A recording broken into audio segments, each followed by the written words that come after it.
Дали може? Не, само предам. Господине Камчев, натре по вашето сведочење се представивте како жртва. Не се представи, јас сум жртва. Со сите докази, со целокупниот процес, со целокупната изнуда што беше правена од страна на ова злосторничка група, предводена од Бојан Јовановски, Катица Јованова, судика, адвокат и слично, кои во подоснежните процеси ќе се докажат, самите ќе дојдете до заклучок дека сум бил жртва. Не само ја, биде многу повеќе жртви, јас сум се одважил тоа да го пријавам и да го кажам пред јавноста. Зашто нема процес? Бидовте во детали да го раскажете случајот, како заборавите да се останете кој што бил присутен во својот филипче, дали добивте може би гаранција од власта дека доколку не спомнете и ќе поминете полесно? Не, јас не битен состанок. Значи такви состаноци ако спомнував, јас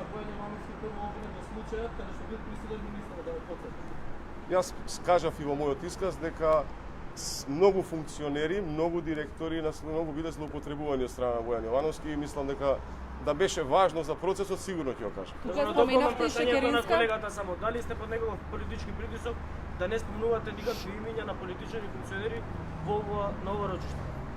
Видете, во мојот случај империја направен за да дое до рекет, немало директно присуство на ниту еден политичар. Да имало и на еден политичар, јас тоа ќе го соопштев и ќе го кажев на јавноста.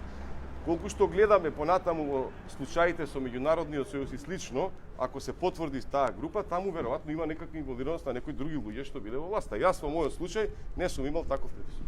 Ја спомнавте Демишкова, немало никакви спогодби, понуди за спогодби и слично. Дали на некој начин ја амнестиравте денеска, за што точно ја обвинувате? Видете, јас сум човек што не лажев, кажав денеска само вистина горе во судницата.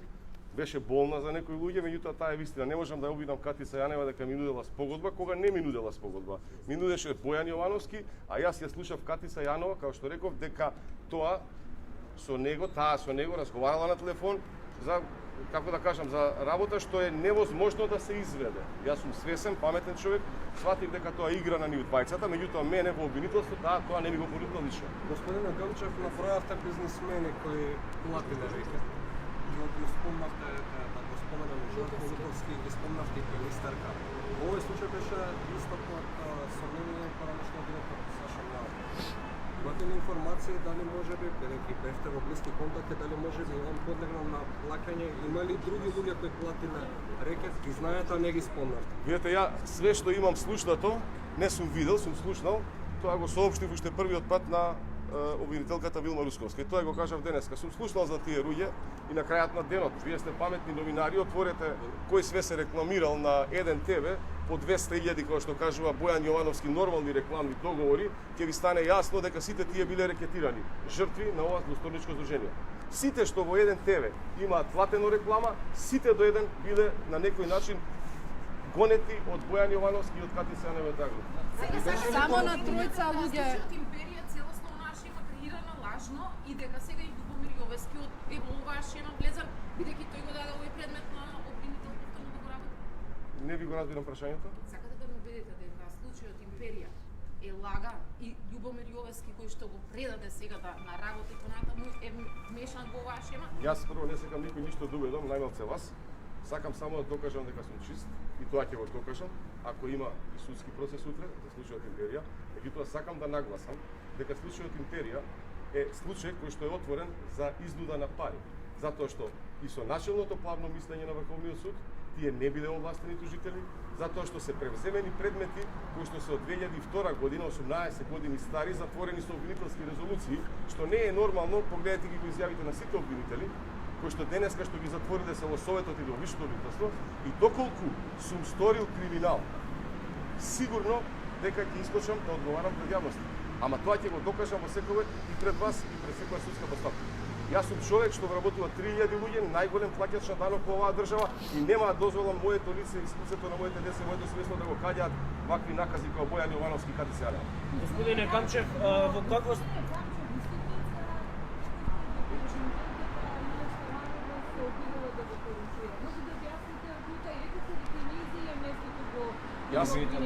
А вие мислите дека еве просто прашање.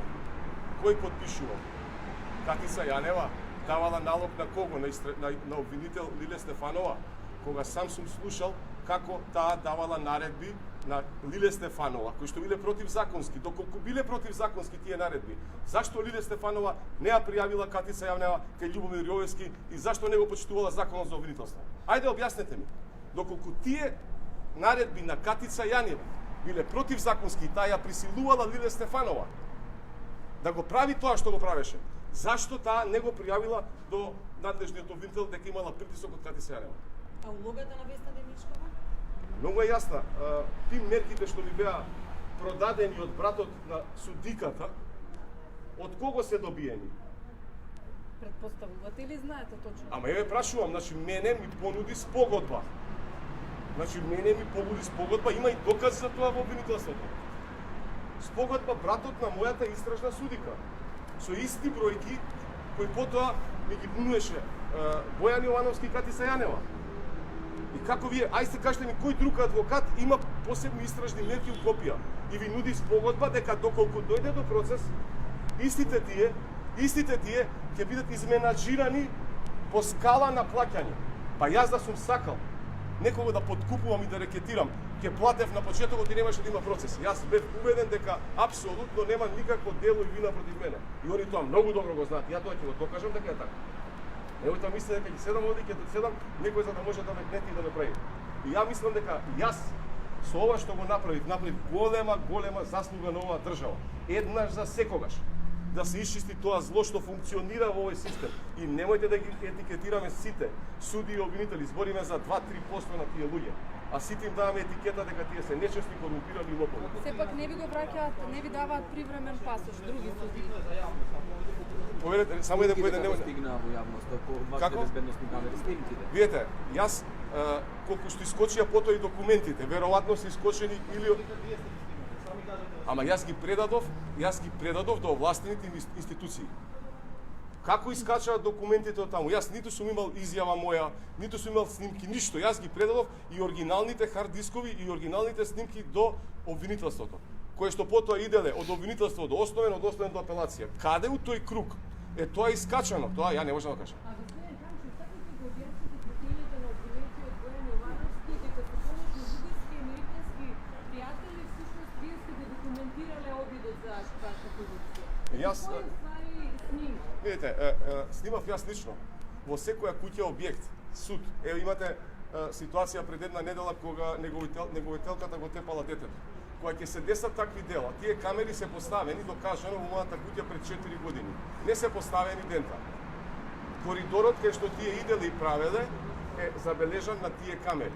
Јас имам многу пријатели и во Софија, и во Америка, имам компании низ светот и нормално е да се консултирам со тие луѓе во ваква ситуација што ми правеа мене, пошто ми се многу блиски пријатели. Јас лично ги снимав сите работи преку мојот мобилен телефон и за тоа има докази и ќе ги видите доказите сите во обвинителството. Господине Камчев, каква е улогата на господинот Венко Филипче на состанокот кој што го зборуваше Бојан Јовановски? За каков проект се работеше? Да. Бојан Јовановски, не бите репретот, пошто Бојан Јовановски владаше све што збори глупости и имаше идеја да прави некакви јавни приватни партнерства и бла бла бла бла бла. Беше еден состанок од мене не потврден, без интерес ниту од министерот и мислам тоа беше само муавет. Дали ќе ни кажете кој е улогата на Зоран Кичев? Сме обвинија дека го контролиравте. Дали беше он може би ваш Вработен тројански кај вас? конј за ова што се случи? Не можам да тврдам, Зоки ја призна спогодбата. Зоки работеше кај мене во компанија 2-3 години. Беше потоа многу близок пријател со Бојан Јовановски, комуницираше, во првите моменти кога влегол во притвор помагаше, беше тука. Што се случи потоа не можам да кажам. Господине Камчев, Зашто рековте дека цела постапка е посебна за да го расчистите судството за правата, нели? Веројатно сакате и да немаме корумпирани политичари. Со каква идеја дошол на тој состав? Немаше. Дали знаел дека вие ќе бидете таму и дали знаел дека ќе се предложи бизнес идеја? Јас и Венко Филипче сме долги години пријатели. Значи, сме преку 20 години. Венко работеше и во нашата болница одреден период. И Венко ми е пријател и ќе ми биде пријател. Бојан Јовановски имаше некоја идеја да се прави некоја јавно-приватно партнерство за некаква болница. Ние му рековме дека тоа не држи вода, дека он може преку негови врски тоа да го излобира и тоа беше целта на состанокот. Апсолутно да имало било што, да имало барање од Денко Филипче, да барал средства, да знаете дека сигурно ќе беше пријавен. Мислите дека Катица Јанева му ја даде муќта на Бојан Това е Јовановски? истото прашање. Дали мислите дека Катица и Бојан Јовановски влегле во ваква отворена директна игра да ве корумпираат без сериозна подршка од уште помоќен власт? Да ме рекетираат, не да ме корумпираат. Да.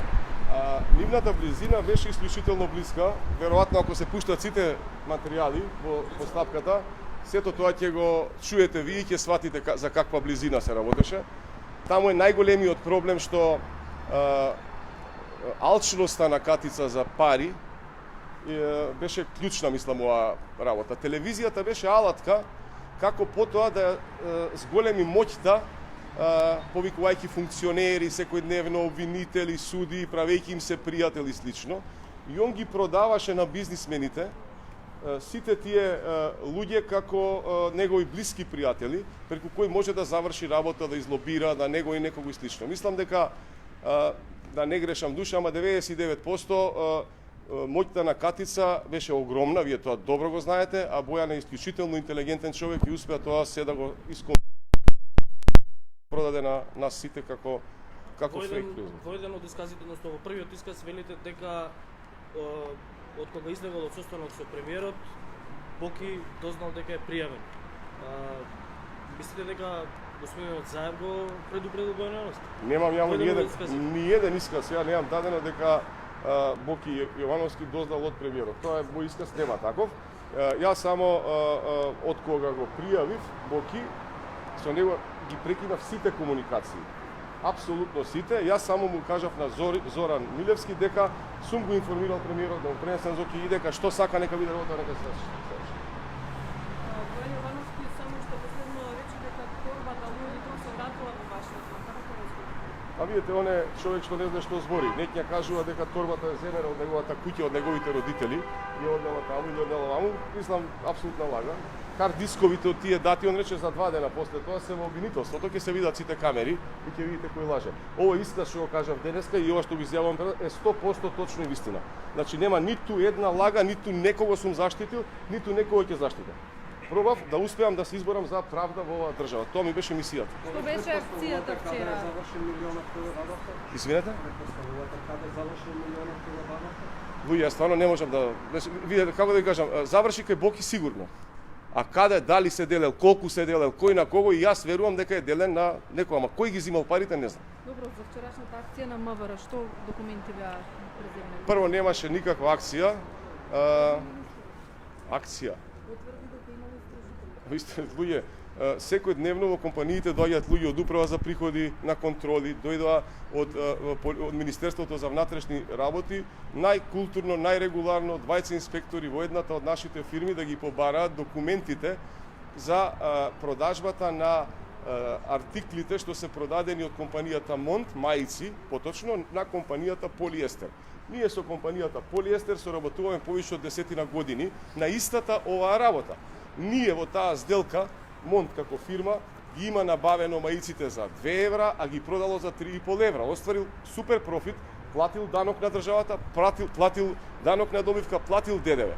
Ние во таа цела конструкција што ја правиме нон-стоп секојдневно, имаме испратници, имаме фактури, констатираа луѓето од Министерството за внатрешни работи, сватија дека апсолутно се е чисто и дека сме добиле наплата од прилика 40%. Ние сме дале опомена на тужба на Полиестер, меѓутоа Полиестер е наша традиционална фирма. Ние законски чекаме да ни ги плати средствата, пошто имаме законски рок. Од кога ќе ни ги плати Полиестер средствата, ние тогаш ќе ја затвориме таа трансакција. Ние немаме никаков контакт директно ниту со ВМРО, ниту со СДС, ниту со една коалиција. Тоа е така и само така и тоа е вистината и ќе ви потврди и Министерството за внатрешни работи.